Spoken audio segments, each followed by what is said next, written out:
Welcome to our last session. My name is Michael Barassa. I'm with Fasken Martineau with their Global Mining Group. Today's session, it's our ninth of the sessions that we've done. And today it's on critical minerals. Is the West winning the battle and losing the war? And I'm supposed to ask those of you that are attending online, there's some information, I think, on the screen in front of you. So just follow that information on the screen. We have a lot more people that are following online that are here in the room today. And we're really happy for the events that we've been having. And with that, I'm going to turn it over to Andrew House, who's going to introduce our panel today. Thanks, Michael. Thank you, Michael, and thanks to all of you, those who attend in person, and untold thousands online. I don't know what the final number is, but I know a lot of people have chosen to tune in that way, and so thanks for being here. This for me it's the topic. It's the thing that I work on day by day. It's the thing that sort of keeps me up at night, both because it's stressful, as it is for many of you, and also because it's just really, really interesting. And so what we'd like to do today is just maybe dispense with the standard formalities of me making a big speech about critical minerals. You all are here not because you need critical minerals 101. You need critical minerals 401, a bit of an advanced class. And what we've done is to bring together some people, both here in Toronto and online. Guy Winter is with us from London, and Guy, I'm going to continue to. You're on my screen. You're also behind me awkwardly, and nothing awkward about it for you. But I'll continue to just stare at this little box so I can actually make eye contact with you. Sorry that you can't be with us in person, but your experience is going to be vital to this discussion. Guy is Mr. Critical Minerals at Fasken. He's London-based. He's got his finger on the pulse of what's happening across, really around the world, particularly in the UK, across the EU. And what we're going to be doing is really speaking a lot about Canada and the Canadian regulatory context, but also relating that to the international community and talking about how countries who are like-minded to Canada are cooperating and failing to cooperate on critical minerals. Secondly, I'd really like to welcome Andrew Ellis, who is a fellow I got to know 12 years ago, give or take. Andy was the assistant director for operations at CSIS. For those who are not familiar with all the Canadian federal acronyms, that's the Canadian Security Intelligence Service. I served as chief of staff to Canada's Minister of Public Safety, and Andy was in one of our leading agencies as part of that portfolio, namely the Security Service. Andy, I will tell you in front of these fine people that meeting you and seeing the work that you did was the highlight of my time in government. You also frightened me a lot of the time, and that became fascinating in and of itself. Really interesting career path that has now culminated in the formation of his own private sector company dealing with security and intelligence issues called Profound. And Andy's worked on everything from event prediction using open source intelligence and AI, right over to, and this is a little bit of a morbid topic, but fascinating, particularly for those of you who work in challenging jurisdictions, which I'm going to guess is probably all of you. You have a connection to, obviously, the mining industry. Mining is a tough business in so many ways, not just in a regulatory sense, but in a physical sense. Andy deals in kidnapping and kidnapping response. And those have been some of the most interesting files that he and I have done together over the years, both in government and outside. And I would be remiss if I didn't go to Janet Howard, who is, for me, one of the consummate deal-making lawyers in the mining space for Fasken, both in critical minerals, but also in hydrogen and across the energy sector. And we've asked Janet to be part of this discussion today because of her real-world, practical, on-the-ground experience working with mining companies, trying to navigate the M&A space and being, I'll say, almost sideswiped by regulatory challenges. And it's those challenges that we're here to talk about. We're going to cover three themes, and I'll just list those for you so you know where we're going over the next hour. Theme one, what are Western governments concerned about when it comes to managing foreign direct investment in the critical minerals space? Secondly, because if we're going to raise a problem, we should talk about solutions. What are the potential solutions to that problem? These don't come easy. I'm not suggesting we're going to arrive at those solutions today, but we're going to have a chat about them. And finally, on theme 3, the West versus the rest. What are the imperatives for Western governments? What is it that will govern their conduct as they look for those solutions? Moving to theme 1, and I'm going to open with Guy Winter, coming to us from London. Guy, talk to us about the global struggle for control of critical minerals. How did that struggle begin? How did it get underway? Who's winning? Who's losing? And I'll move after that just to preview to Janet on how Canada and its allies have begun to respond. But Guy, first to you, talk to us about how we came into a global struggle over critical minerals.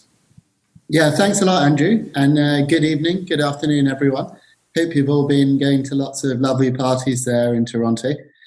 And I think it's a great question, Andrew, because really when you think about critical minerals, what you're thinking about is actually an incredibly complex supply chain. So we can't really think about it in terms of minerals, in terms of primary mining activity. We have to look right through the refining and processing and really into the downstream applications as well. And I think when you consider it from a kind of supply chain perspective, it helps probably to understand where we need to get to from where we are today.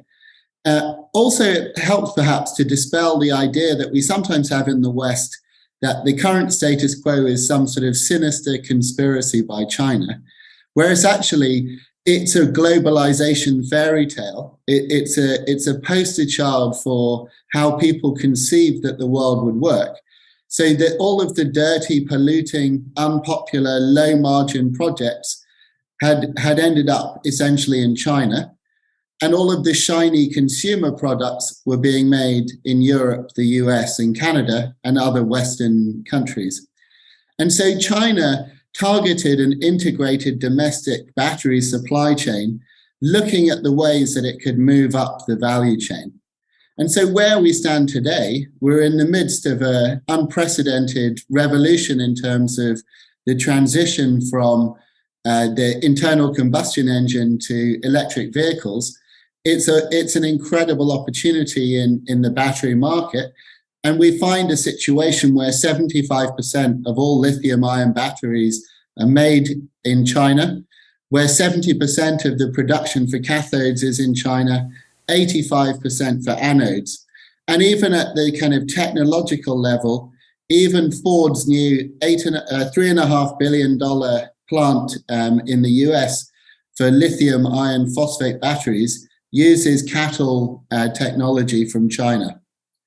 So as to the extent to which that's a problem, you can really take your own choice whether the geopolitical considerations, for example, the issues that we've seen with rare earths being used as a potential geopolitical leverage against the Western defense sector, or indeed the power play that Russia tried to carry out in Europe using natural gas as leverage, is the threat that critical minerals present.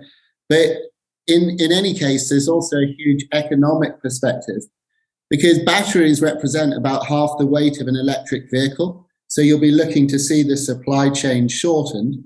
And so there's a battle to control the economic opportunities in electric vehicle production. But then also the principle that, as a famous Australian miner commented, France will sell you wine, but they won't sell you grapes. And will we see similar practices from China looking to move up the supply chain and the value chain? In terms of your last question, Andrew, as to who is winning, I mean, the reality of the matter is that China is 10 years ahead at this time. And if you look at the leaderboard, and the red represents the Chinese share of some of the really key aspects of battery manufacture, you would have to say that if this was the Ryder Cup, then you would have conceded it already.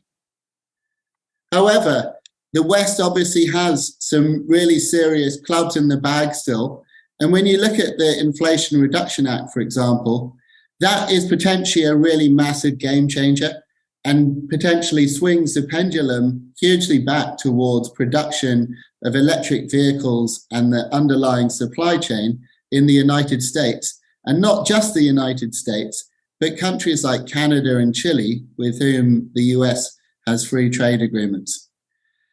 Nonetheless, China still has this huge incumbency. And, I mentioned the lithium iron phosphate deal with Ford, but also we've seen really interesting counterplays to the Inflation Reduction Act. Like, for example, the recent fixed price lithium carbonate deal that CATL has offered. And equally, one of the most recent announcements in terms of the Tesla price cuts on some of their high-end models, and that's created a real price war in the downstream. And so it'll be really interesting to see again whether the market shares move significantly in downstream production of electric vehicles and what impact that ultimately has on the whole market. So I think huge opportunities, huge challenges, and some really interesting pros and cons on both sides for the West and China as to who is taking advantage of those opportunities at this time. I think I've just heard the words globalization fairy tale. How many of you in the room in your day-to-day jobs feel you're living a fairy tale? Some of this is the stuff of nightmares when you are dealing with the challenges you face environmentally in the full scope of the ESG world.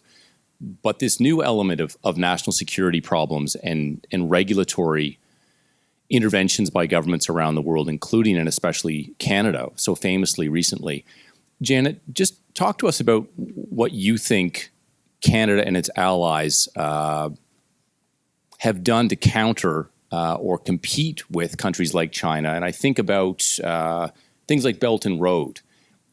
Has the West had anything similar? And what are the measures the West have taken, if any, to try to compete on even footing? Thanks for that. And first, I just want to thank everybody for their interest in our seminar and for coming. It really is a privilege to be able to share some of the insights and some of the experiences that we've had, given the trust and the confidence that's put in us when we're called to task to transact and to put together some of the deals that we're asked to contribute with. And just in terms of background, I have had the great privilege of working with a number of SOE clients who have been very busy over the last decade, longer than that, strategically focused on identifying critical mineral resources within their own country, outside of their own country. And they didn't stop there. They've really focused on vertical integration. They took it one step further. You talk about companies strategically pursuing strategies related to the vertical integration to make sure that they lock down all of the sources of supply they may need to produce a product and then market it and export it. I think this is a very good example of a country having undertaken the effort to do that for a considerable period of time. When you ask me about my views, my thoughts, my informed thoughts in terms of Belt and Roads, I've sat within this firm for a number of years with colleagues very much excited about the opportunities presented by the Chinese interest in finding ways to bridge the gap in some of the countries that arguably were left behind. There were other nations in the Western world who, bad judgment, turned a blind eye to the plight in certain regions where they don't have clean water to drink. They don't have education facilities. They can't take care of the people the same way. We're very privileged in the West to live relatively comfortable, and we dropped the ball. I think that good people, well-intending people, kept their heads down and just did the work without recognizing that there were other people in other regions that had become vulnerable. And I think that's something we should make sure never happens again. Belt and Roads, from my perspective, was a campaign coordinated by China to advance funding for the purposes of developing infrastructure in regions all over the world. That's something that Canada arguably was not in a position to do. We don't have the same capital. We didn't have the same positioning in order to do that. If we had aligned interests with the Americans, what people now refer to, for better or worse, as friendly nation states, maybe that could have been a collective effort that we could have undertaken at the time. But we did not do that. You've asked me whether we have done anything similar. I don't think we have.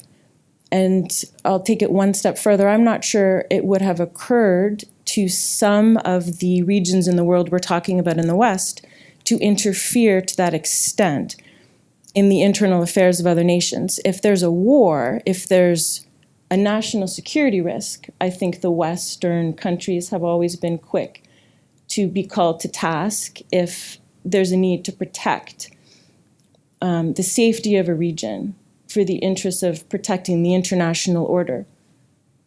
But when you're talking about clean drinking water, I mean, sadly, we did not arrive at the table in our own country with respect to what's been left to occur in the First Nation regions in the north, which now focuses on attention fixing. I think that's a very good use of our resources to start there.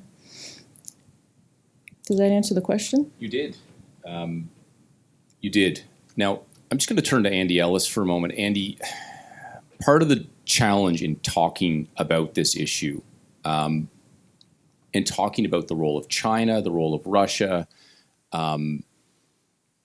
is to properly acknowledge what the problem really is. And as we enter into this discussion, I'm really mindful of things like Tiananmen Square, the treatment of Uyghur minorities in China, what's happening in Ukraine right now. No one for a second wants to minimize or diminish these issues. These are real problems happening in the world. Real people are being hurt. And I think it's fair to just put that on the table. Like, that is the context in which we're having this discussion. But it's also a discussion about how Canada recovers from the pandemic, recognizing the value of foreign direct investment, not just in building wealth, but ensuring our survival as a country. Someone has got to fill the massive fiscal hole created by federal spending and provincial spending during the pandemic. Foreign direct investment is going to play a role in that, and specifically Chinese foreign direct investment and the incredible value to our economy. And this, I think, is the challenge facing us as a country, our federal government, and our key allies. So, Andy, I just want to ask you about, well, first of all, anything you'd like to say on that topic and how to strike the balance, but specifically about maybe your evolution in thinking about what we used to call non-like-minded states, and still do, although I will say to you, I heard for the first time last week in a parliamentary committee the word adversary in reference to China. And this was the parliamentary committee on House and Procedural Affairs on foreign interference and influence in our electoral process. And I think it was Mr. Morrison from Global Affairs leaned forward and said, let me say something about our adversaries. Never heard Canada or a Canadian official use that word. That's American. That's how an American official might speak. Now it's in Canada. Where are you on some of these issues, Andy, and has there been an evolution in how you've addressed these issues? Thank you, Andrew. That's a really good question on it. And I think that one of the key issues that we all need to come to terms with is that there has been a dramatic change in the world really from 2000 until now. And if you say, if you ask the question, did your organization see this coming? Did the Canadian government see this coming? Did allied governments see it coming? Yes and no, mostly no. And the reason being is, after 30 years in a democratic government, you realize that you work on these 4-year windows of time between elections.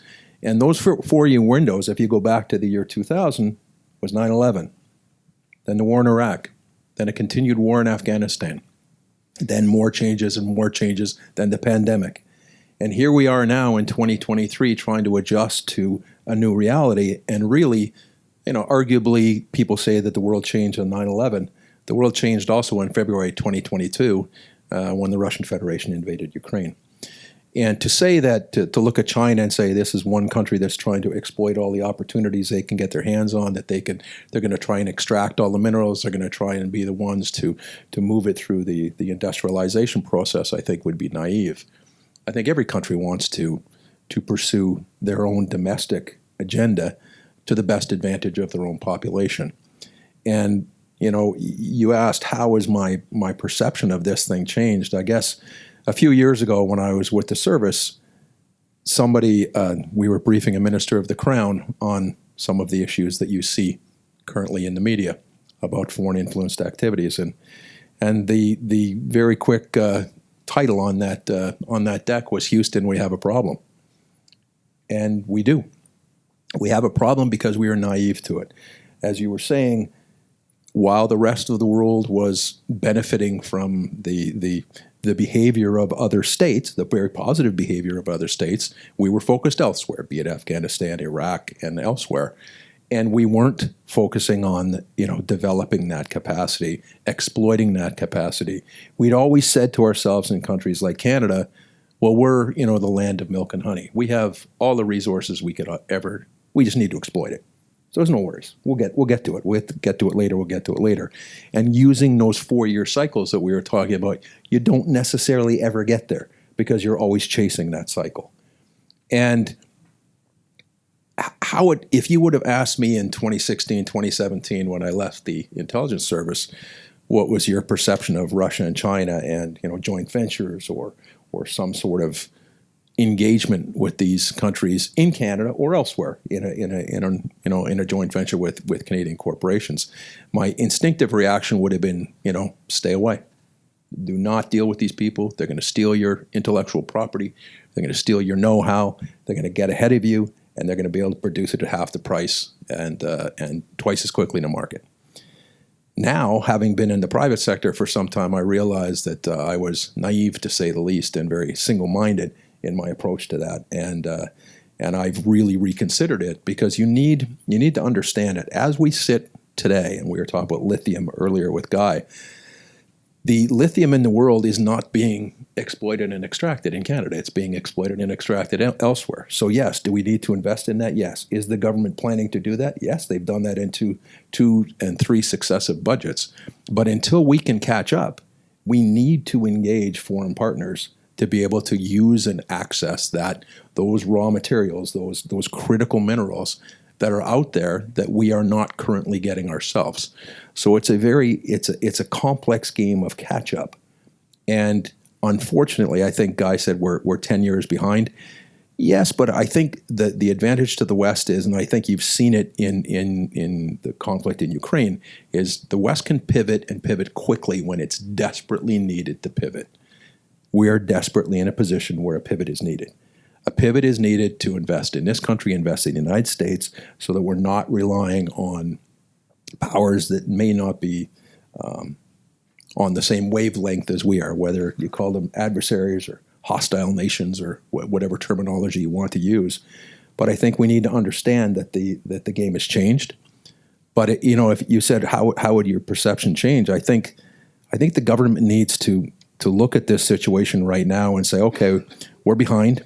What are we going to do in the 10 years leading up to us hopefully catching up? How do we bridge that gap? And bridging that gap is to have effective and results-oriented diplomacy so that we're able to exercise diplomacy between Canada and our allies and those quote-unquote adversarial nations that are out there so that we can both arrive at a mutually beneficial solution. And if we don't do that, we are going to come in second. There's no question. We need to invest into that area, but we need to have diplomacy in a way that diplomacy has not existed in this country probably since the time of Pearson. We need to have a lot more proactive, forward-looking diplomacy and to be able to make it abundantly clear to partners, be they Chinese, someday hopefully Russians and others, to say we can work together to a mutually beneficial solution. So let's move quickly to theme 2 around solutions. And I'm looking forward to questions from the audience, as detailed as you want to be or as general as you feel you need to. But I'd like to walk away from today with some sense of what might be done. A lot of people listening, there may be folks from government listening. I think we can be really practical about what could and should happen in future. As I set this up, I think at opposite ends of the spectrum, you have creeping protectionism, and maybe not so creeping, maybe sort of a lurch towards protectionism in the trade arena. I'm talking about things like general limitations on investment, policy and regulatory change, legislative overhaul, blocking deals, unwinding deals, divestitures. There's been a lot of coverage of this in the press. It's all in play right now. So that's one end of the spectrum. At the other end would be maybe something akin to unbridled competition. Lower all barriers. Create conditions for success.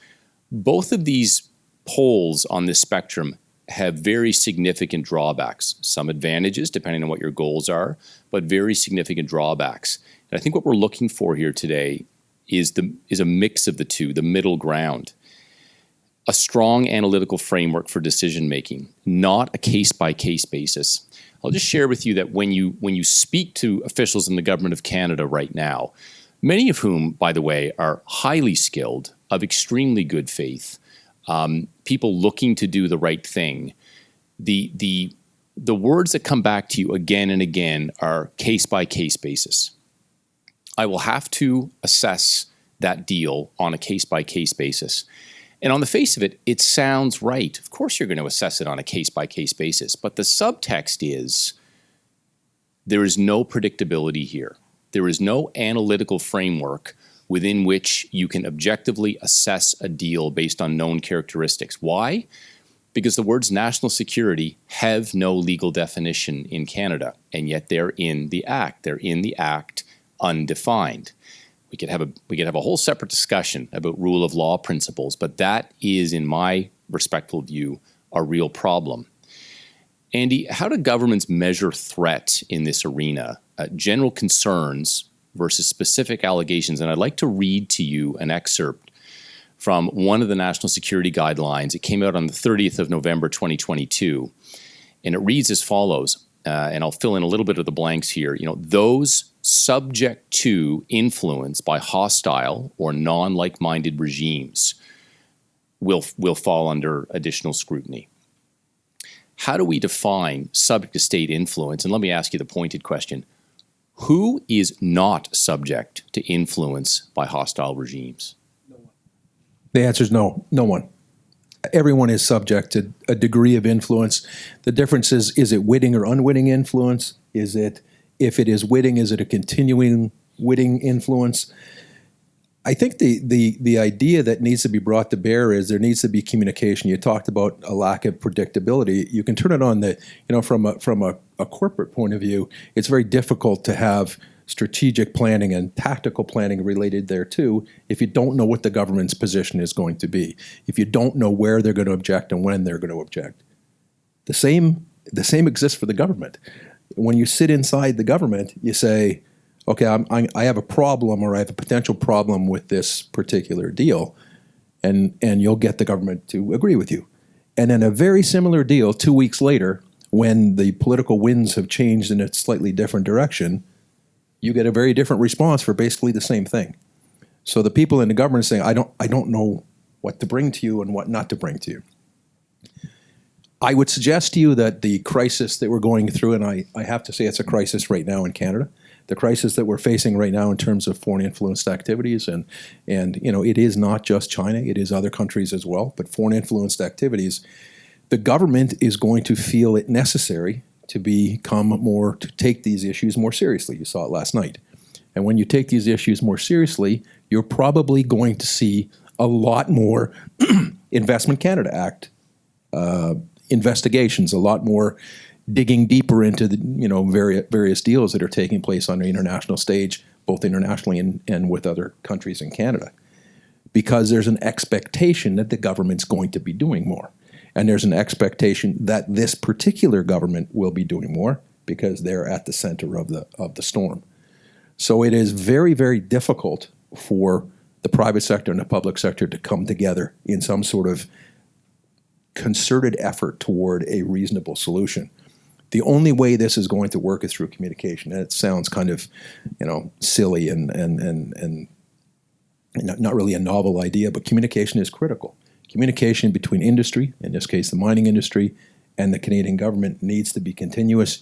You need to be able to, the government needs to be open to, I have a potential, I have a hypothetical option. What do you think of this? So that they're able to pursue and give you some sort of hypothetical advice on that. Canada is not very good at this, but like I said before, we've reached the point where we must begin to look at our own domestic capability. And I'll finish that by saying, why must we? If by the end of this week, President Xi comes out and says, we're going to supply the Russian Federation with very serious weaponry, the whole situation changes. Now we're talking about breaking off relationships with the People's Republic of China. And what is that going to mean? What is that going to mean for our rare earth minerals? What's it going to mean for all of these things that we're speaking about today? We need to be able to communicate between the public and private sector, and we need to plan for every possible eventuality as it moves forward. Janet, you had a comment on this, and then I'm going to go to Guy. I want to read something to Guy in a second, but over to you first. Thanks for that, Andrew. Let me just respond to some of the things that I've been listening to. I agree with everything Andy is saying in terms of the need for communication, collaboration between the public sector, government, the private sector. And just the way you introduced me, Andrew, practical, the lawyers are the ones who are well positioned to problem solve. So on our best days, clients who have come to trust on our counsel, assisting with strategic decision making and the like, can I do this? No. How can I do it? We're problem solvers, and it's necessary now, and there's a terrific opportunity for lawyers who've been engaged with these issues for a considerable period of time to come up with solutions to avoid the scenario that Andrew's talking about, evaluating on a case-by-case basis. There's no time for that. What will work? And I'm just going to get practical, and I won't talk too long because Guy needs a turn to talk too, but just in terms of a structure that I saw recently proposed, it relates to the 30% critical mineral exploration tax credit that's been made available. And it's being coupled with the flow-through share structure. And one of my colleagues in the elevator just last week reminded me these structures are coming to market. So I would encourage everybody, Google CDAR, the Maple Leaf Critical Minerals Flow-Through Share Structure. It's a prospectus, IPO prospectus. It launched end of January.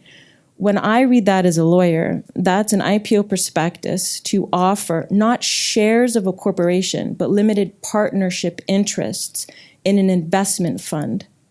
So what does that do all of a sudden?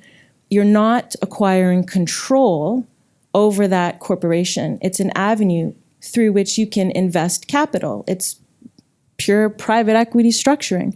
If you're a limited liability, if you're a limited partner, you have limited liability protection for so long as you don't engage in the business management operations of the entity. That's for the general partner to do. So it's just an example of the ways in which you can structure something to permit the advance of capital into an entity that then uses the money housed within the fund to invest in underlying portfolio companies, to use private equity talk. What are those underlying portfolio companies? Junior exploration companies engaged in mining for critical minerals in strategically significant areas around the world. Are we comfortable with that? And if we're not comfortable with that, and what I mean by that is if there's a difference that should be drawn in my mind between China, the state, and private companies that are focused on developing the resources around the world. And I think that Canada is very well positioned, North America, the Western allied nations, in recognizing the difference. There's a big difference between being mindful for the need of protectionism when there's a state actor involved in propagating harm, potentially restricting access to critical minerals, goods we need to survive, versus an individual. And maybe it takes someone who's grown up in a Western democracy to recognize the difference. There's a difference there. Never before in my career have I been challenged to look upon some of these issues from a perspective that was probably very relevant before World War II. How do you help people who recognize that what's happening within their nation states, and it's not just China, Iran, other places, Russia, how do you facilitate the exodus of capital into regions where people might want to come and live? How do you help them? So there are things you can do as a lawyer to structure these investment vehicles, but to take it back to what you were talking about, is the government going to be in a position where they can check the box? When you have the TSX, and this is something you were going to ask me about in terms of the TSX being vocally critical of the divestiture orders, the TSX is a gatekeeper for our capital market. So it's one thing to flag the need, I think it exists in today's day, for the protectionist sentimentality. But what's the solution? What will work is, I think, what we should be focusing on. So let me just bring Guy back into this conversation. You heard Janet refer to the TSX, and it was actually remember the TMX group, those who run the TSX. Here's the headline, Guy. TSX slams Canada over Chinese lithium divestment order. It's pretty strong language. That appeared in Canada's Financial Post on 17th of January. I sat staring at the headline for a good 5 minutes. When you've worked in politics, you're taught that the world changes based on headlines. News doesn't matter. People just read headlines. The story is much more nuanced, but the headline was shocking. Guy, just from your perch in London, at the center of the financial universe and the LME, what's the lesson here about Canada? What message is the world taking about Canada as a welcoming destination for capital? Yeah, I mean, I enjoyed that headline also. And I actually thought it was great to see the market come out and to protect the capital market in that way. I mean, it seems to me that, to come back to your initial point, Andrew, can you do nothing and allow a free market here? No. The free market can't fix the problems because critical minerals has just been so distorted by the practices over the past decade or so. So, as you say, it has to be something between some sort of complete protectionism and some total free market solution. And I think that probably has elements both of the carrot and the stick. And so if you look at the United States, what we've seen is a big carrot, or maybe it's a stick disguised as a carrot, in terms of the Inflation Reduction Act. So in the electric vehicle world, you've got a $7,500 tax credit. That's a very significant per vehicle tax credit, provided that you're procuring in the US. But then also, whilst there are protectionist measures in place, for example, in terms of foreign entities of concern, you've also seen a $650 million investment by General Motors in Thacker Pass. Now, at the lithium project in Nevada. So you can see that in the US, they're deploying the full range of regulatory interventions. If you look at Canada, what I think the TSX is calling out there is the fact that the stick is being deployed, but where is the carrot to replace that capital? And I think behind the scenes, ultimately the carrot is probably going to come through the Inflation Reduction Act, because Canada has a free trade agreement with the United States. But is that being sufficiently articulated, and are Canadian companies seeing the benefit of that at this time? That's probably the sort of next stage of developing an Inflation Reduction Act environment in which Canada and other allies can prosper. And if you look further afield, then again, we're going to see tomorrow, I think, an announcement from the European Union about the new EU Critical Raw Materials Act. Now, it will be really interesting to see whether the EU deploys the stick that it's used for the UK in our free trade agreement with them, or will they actually unveil a significant carrot? They're going to have some challenges doing that, because at the moment, the member states are not all joined up in terms of actually contributing capital in the way that the US has been able to do. But I think all over the world, people need to be asking themselves, how do we balance the carrot and the stick? And so I think that's very much a question that the TSX has posed to Canada.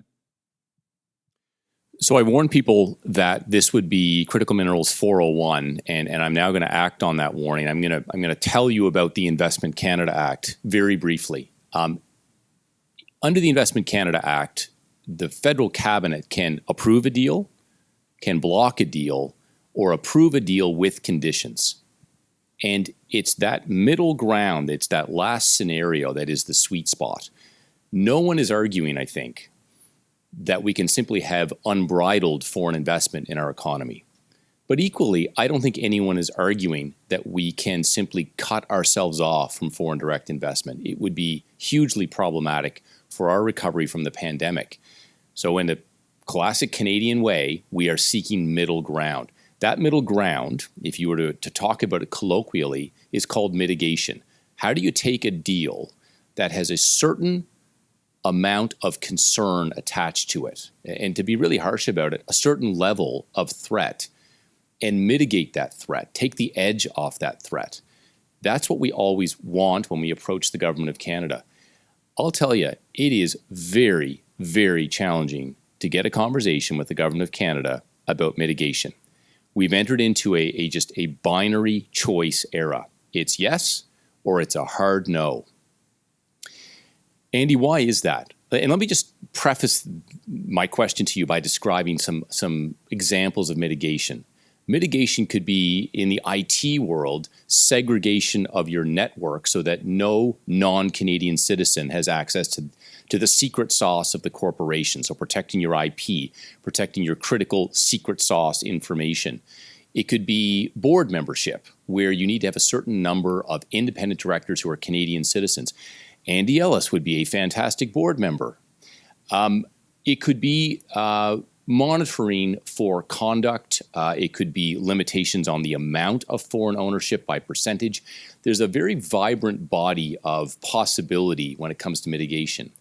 And Canada doesn't like to mitigate. And I think the reason is resource-based, not mineral resources, human resources. Andy, I'd love to hear your view on this. You're a former government guy. What's happening here? You're absolutely right on everything you just said. It goes to resources. When officials go to the government and they say, you know, we're troubled by deal X between Canada and this other country, what you normally get is, so it's a no? Not, and this is where I go back to what we were saying about communication. This is where there has to be communication before the results are made public, before you've gone out to the TSX and everybody else and said, look, we got a problem here. So let's talk about it. What can we do to bring this to fruition? What can we do, Canadian government, as you know, a company in Canada, a mining company in Canada, what can we do to make this acceptable for you? All of those things that you just mentioned, Andrew, are critical, but they have, certainly in my experience, they have never come up. That mitigation strategy is just not something that we do well. It's not something the Americans do particularly well either. It tends to be a red-blue issue in the United States, and the pressure comes south to north as well. I mean, we would get under a certain amount of pressure as an intelligence organization from these lovely folks down in this place called Langley, Virginia. Lovely place if you ever want to go there. But we would get pressure from them, and the Canadian government would get pressure, you know, the Foreign Affairs Department from Foggy Bottom, from the State Department. So you're getting that pressure coming up from the United States saying you have to hold the line. I think you saw that with Huawei. I think you saw the pressure, and as the pressure built and built and built. But that pressure could be mitigated, in my opinion, if, back to the word mitigated again, a mitigation strategy could be arrived at earlier, in a shorter time frame. Look how long we took to make a decision on Huawei. We need to make decisions faster, and we need to come up with a solution and say, here is the solution that we've arrived at. It's going to protect our IP, but it's also going to allow us to, you know, extract these minerals or move forward in this venture. And I think the average Canadian would be fine with that. That you've tried to do something. It's not the Wild West where everyone's investing and taking opportunity, but it's also not so strict and so defined that you're you're unable to move forward, that your feet are stuck in the concrete. And that's finding the sweet spot. And I'll finish my comments by adding a very quick story. I was once meeting in the mid 2014, I'm sorry, just before the first invasion of Ukraine, and I was in Russia before the Sochi Olympics, and I was meeting with the deputy of the FSB, which is their internal intelligence organization. And we were talking about all sorts of terrorism and all these different things. And I said, can we talk about foreign influenced activities? And he was, not really. And then I said, can we talk about China? And he said, absolutely not. They're an ally. I said, okay, let me say something. You say nothing. I said, we have great concern. The different Chinese state-owned enterprises are looking to acquire access to deep water ports in the Canadian Arctic.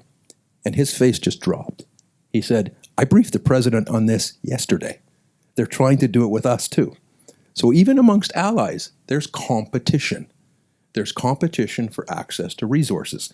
The Belt and Road was considered in Canada too. They didn't call it that, but they considered it as well. They considered it elsewhere.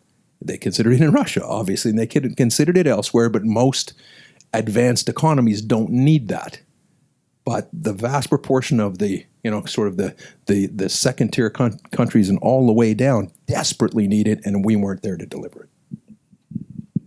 I'm going to turn to, for a moment, the ethics of lawyering in these situations. And Janet, I'm going to go, I think, first to Guy, and then I want to hear from you on this as well. Guy, we're dedicated by professional edict. Your side of the pond, our side of the pond, and personal disposition. And frankly, by the way our firm is managed, to act always in keeping with rule of law principles.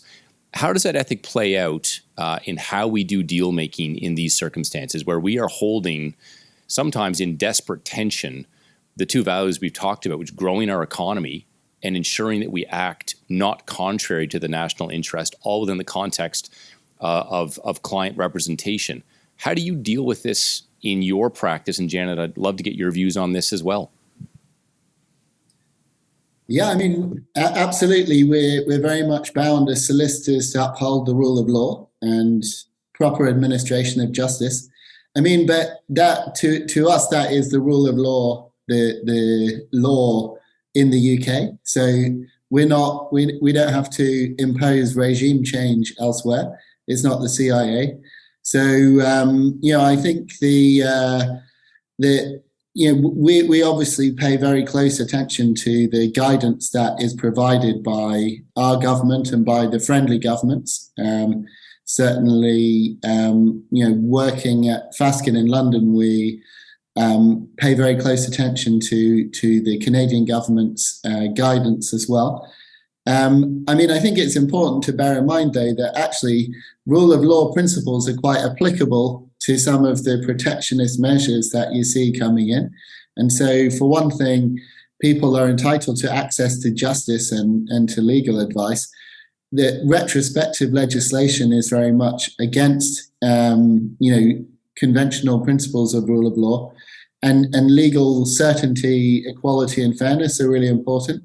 So, perhaps it's also important when we look at some of the protectionism that's creeping into resources to make sure that we don't throw the baby out with the bathwater and actually give up some of the legal certainty and rule of law principles that have enabled the West to get to where it has. Janet, over to you. I think this is a really interesting question. And I think in preparing for this session, it came up in the context of candid conversations we were having with each other and the challenges that we face, where you are challenged on a daily basis to advance the interests of a client. And every now and then you wonder, is this something does this seem right? Does this sound right? Should I be doing this? And it's a wonderful position to find yourself in. It really is, because it forces you to think back on foundational principles, and it really causes you to think, what is it I'm supposed to be doing here?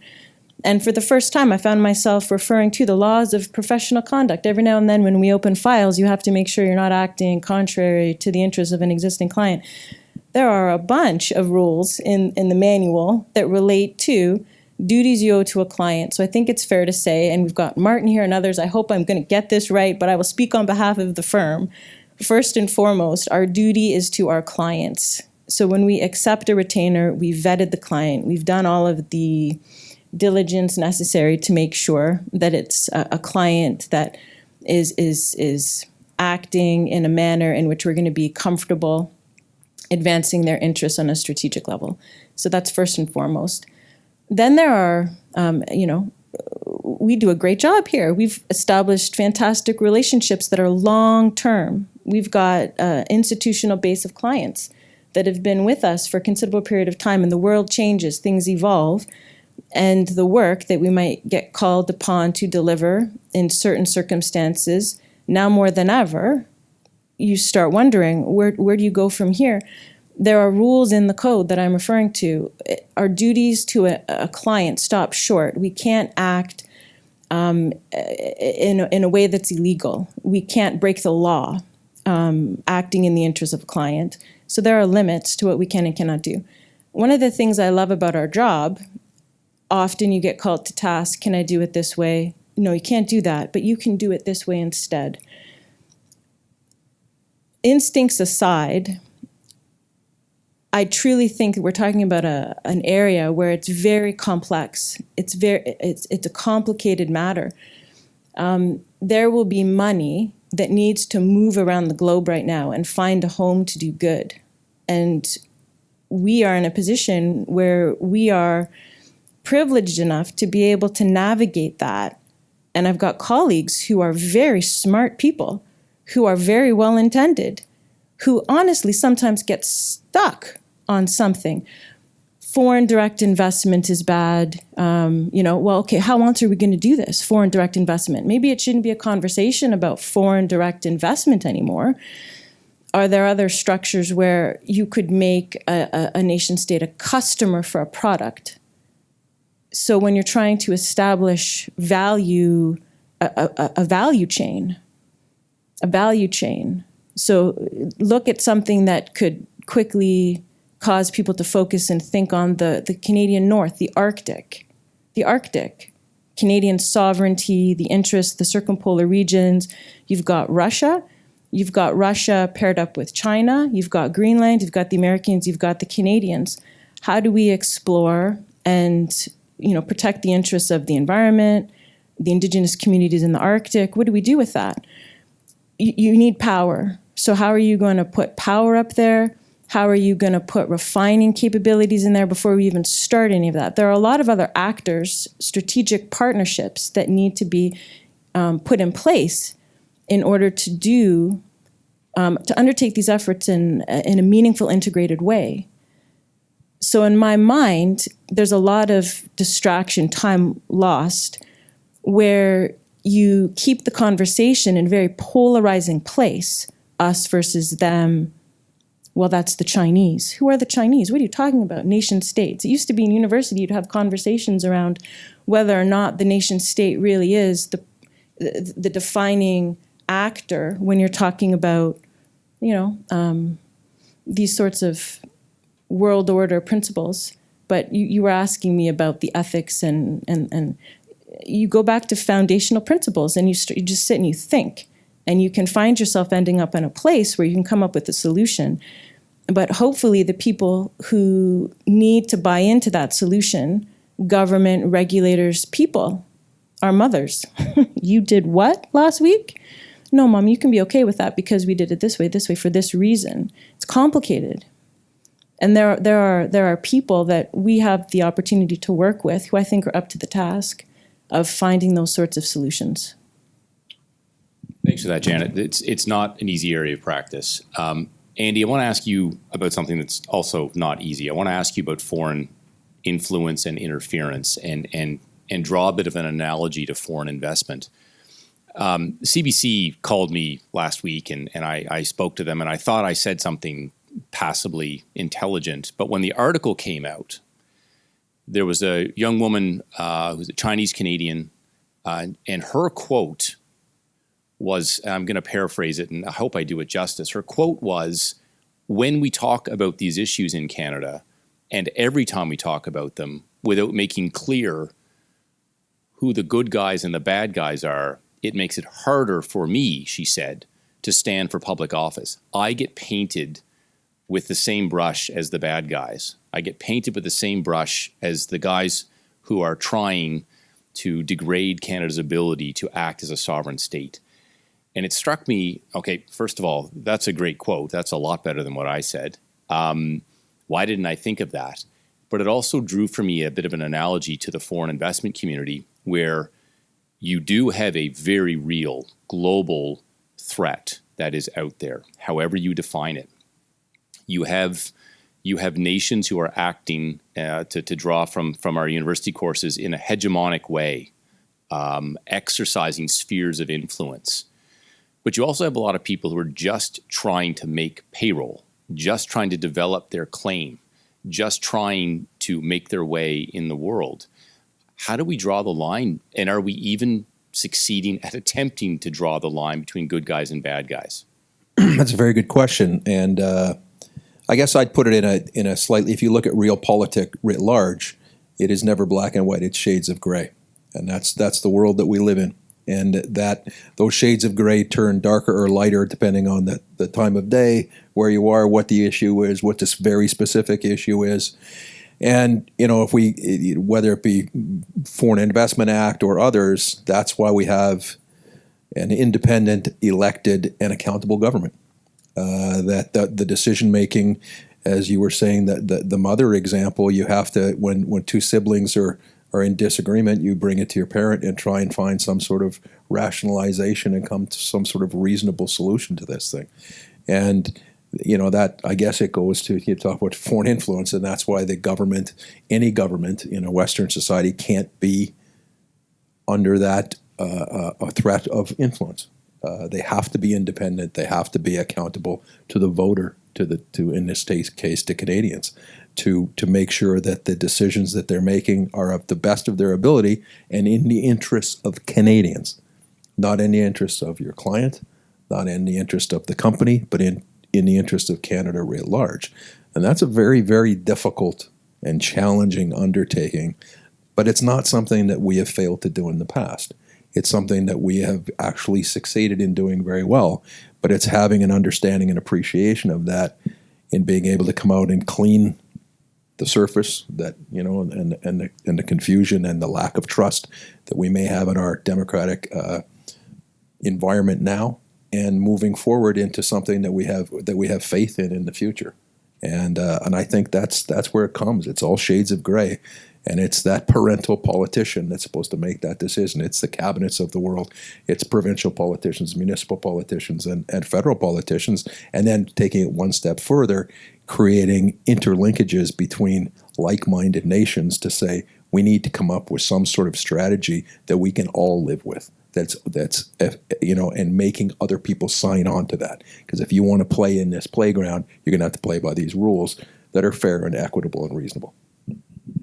Thanks, Andy. I'm going to finish with Guy before we move to just a short period of questions. And Guy, the question to you is about international cooperation.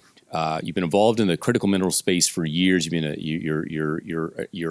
both a student of the critical minerals industry and a teacher to a lot of us on what's gone wrong, what's going right, how we're trying to advance the industry to meet what are admittedly critical needs across Western allies. What could those Western allies do better or begin to do to really cooperate, to counter appropriately some of the things that we're seeing in terms of supply chain pressures and that hegemonic behavior that I've just referenced?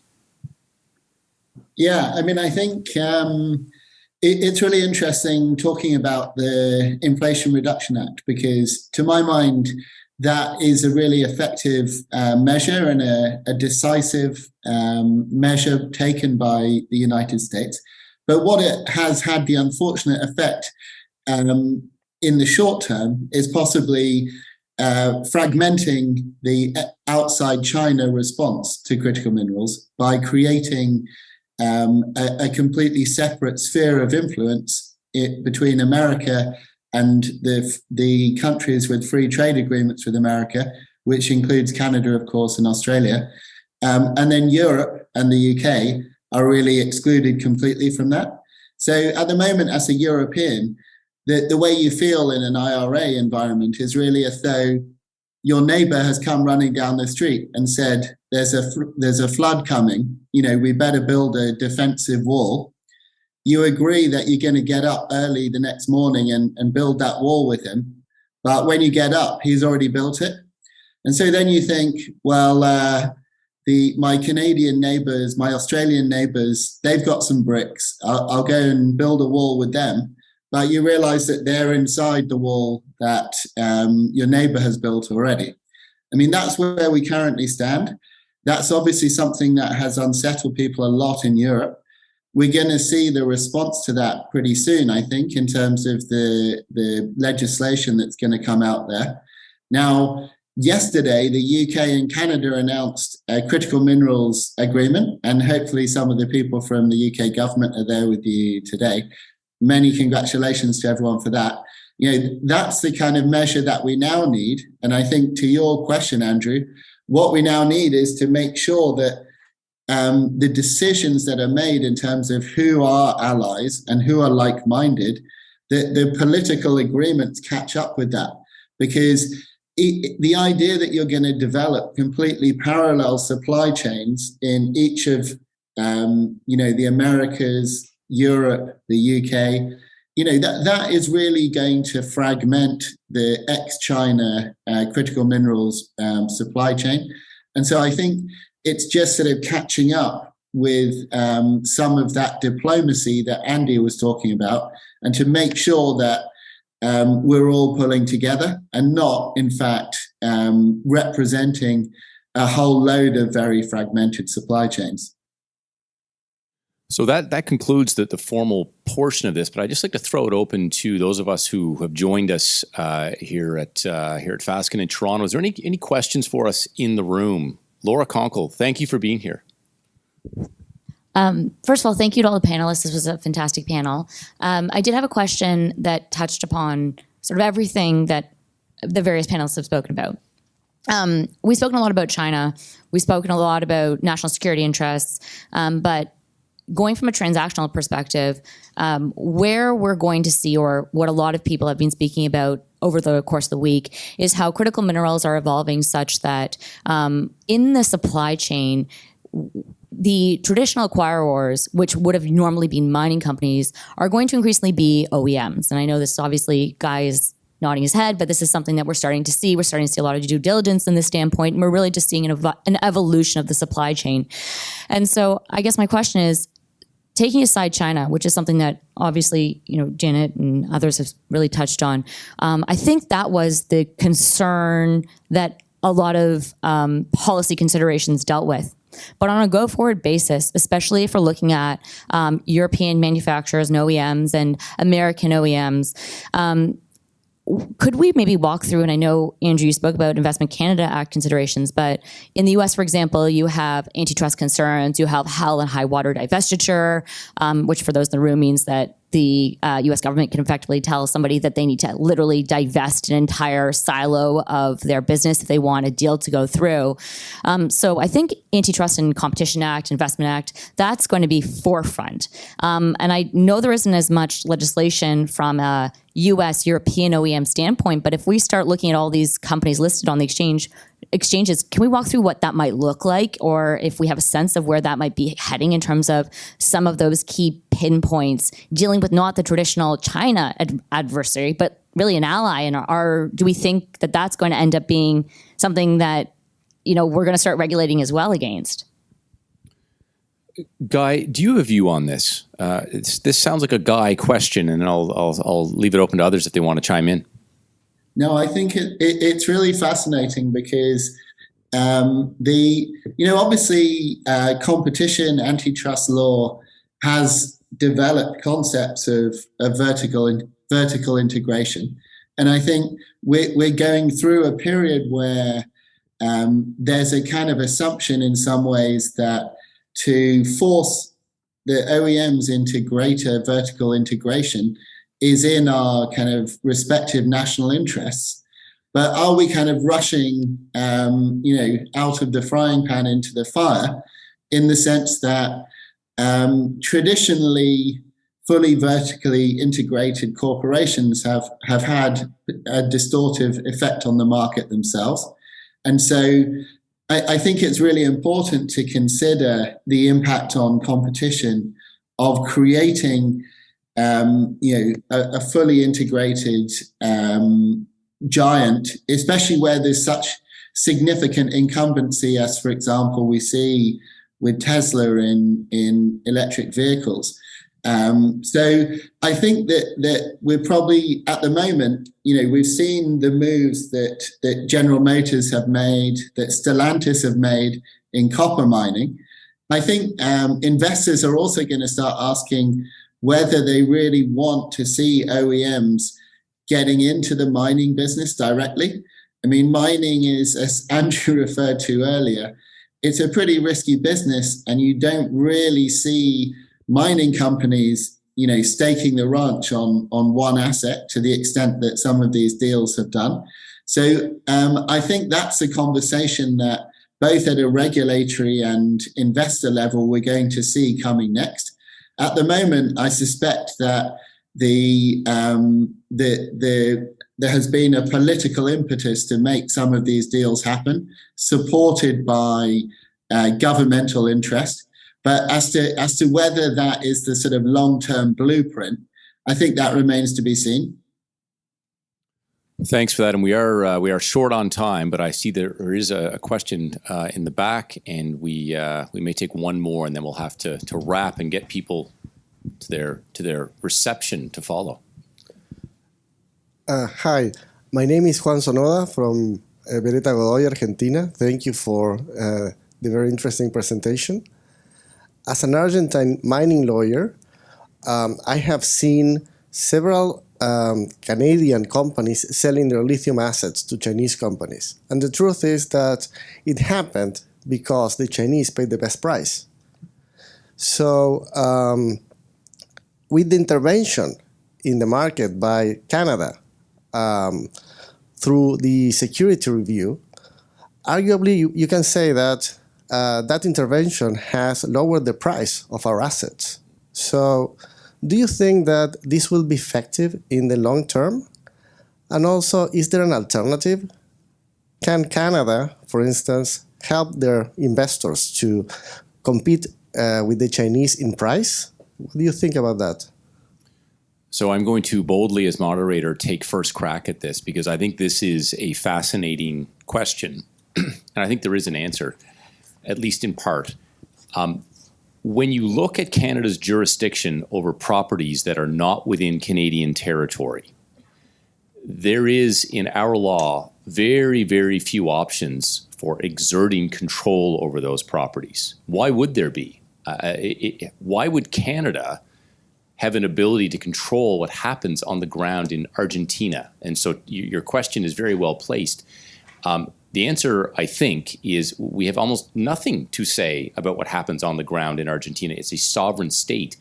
Interestingly, where a company has a Canadian head office, there is this really, really unique opportunity for Canada through the Investment Canada Act to have control, to impose through mitigation things like supply agreements. Thou shalt supply the North American marketplace, Detroit, Oakville, what have you, in exchange for approval for this deal. I mean, that's the really unique conditionality that the government of Canada could place on these deals. And this is why, in fact, we entitled this particular presentation, Winning the Battle and Losing the War.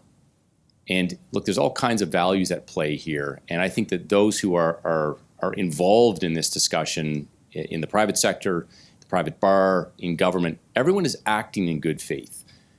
But I have a strong suspicion and fear for Canada that we have cut off our nose to spite our face. We have begun to lose a war the object of which, the goal of which, was to have more critical minerals, not less, to access more lithium, not less. And the knock-on effect, when we come down with a very heavy hand, is in certain cases to deflate prices and to see lithium stay in the ground rather than be extracted in a sustainable way in order to fulfill that green future that our government says it wants. So sorry for that, and thanks for the indulgence from our panelists. Anything that either of you would like to say? We'll take one more question, and then we're going to wrap. Anyone else? So there is one. Oh, please go ahead. Thank you. It's Joe Mansour here from the UK government, and I was in the room yesterday when we signed our agreement with Canada, and I hope it'll be the first of many more. I should also say that Guy has been an invaluable member of our critical minerals expert committee that we've established through the UK government, so I should thank him for that as well. So my question is, I guess, about the limits of cooperation between Western like-minded nations, and I'd actually include Japan in that, along with all the other countries that have been mentioned. To what extent do you, the panel, think that cooperation, whether that be bilaterally or multilaterally through, say, the Mineral Security Partnership, at what point does that start to rub up against the desire for the US or indeed the UK to have its own autonomous electric vehicle industry, compared to, say, actually we're very happy to be reliant on our partners for critical minerals, processed critical minerals, electric vehicles, so long as we're not reliant on China. So I guess that's a question between energy security versus industrial building, if that makes sense. So I'm going to turn to a key advisor to the UK government, and I know it's getting late where you are, Guy, but would you like to field this one, because it really is, again, I think a Guy question. Yeah, no, I think it's a really interesting question, and thank you, Joseph. I mean, I think to me, ultimately, there are decisions that have to be made, and they're made by the people that we elect, and that is, who are our allies? And I think ultimately, we're probably looking to create a new globalization, but it may be divided into slightly different spheres of influence than we've seen before. I don't think that it has to be a completely zero-sum game, that everyone has their own supply chain, their own downstream industries. It's finding this sort of complementarity. So you could have, for example, I'd like to see a situation where the UK and Canada combine the strengths that they have. And so Canada obviously has phenomenal natural resources, but also some really, really interesting downstream opportunities with the automotive sector in Ontario, for example. There's some incredible things going on in Quebec. Saskatchewan has developed a rare earth separation plant. The UK has a really strong R&D background, a strong investment background, and there's some really interesting processing technologies being developed, recycling technologies. So it's putting those things together, I think, and just looking to really map through that strategy across the whole complexity of the supply chain. So it isn't about, I don't think that it has to be mutually exclusive to pursue our geopolitical collaboration with our economic collaboration. Obviously, we're going to be friendly rivals to some degree, and I think that's healthy. But there's going to be those areas where we have relative strengths and weaknesses, and we can tie those in with allies like Canada, like Australia, like the US, and I think it's really mapping those that is the great challenge for all of us, in the room and on the webinar. With that, I think we've had our say. I'm going to pass to our original mining and minerals guru, Michael Barassa.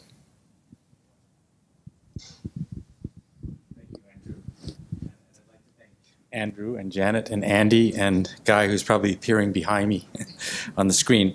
That was a great great session today, great discussion. So let's have a round of applause for the panel. Thank you. So before, there is a reception and some food here, so before you run off to another reception, take some time to spend and socialize with some of the people here today and perhaps ask the panel more questions. That's the last of our sessions. That concludes Fasken's sessions for PDAC for 2023. And if you want to watch any of our sessions, they're going to be, the recordings are available on the YouTube channel, the Fasken YouTube channel, and any of our sessions are available. The Fasken Institute you can find again at fasken.com if you want to see other sessions that we've done. But with that, thank you everyone for attending today. Have a good afternoon.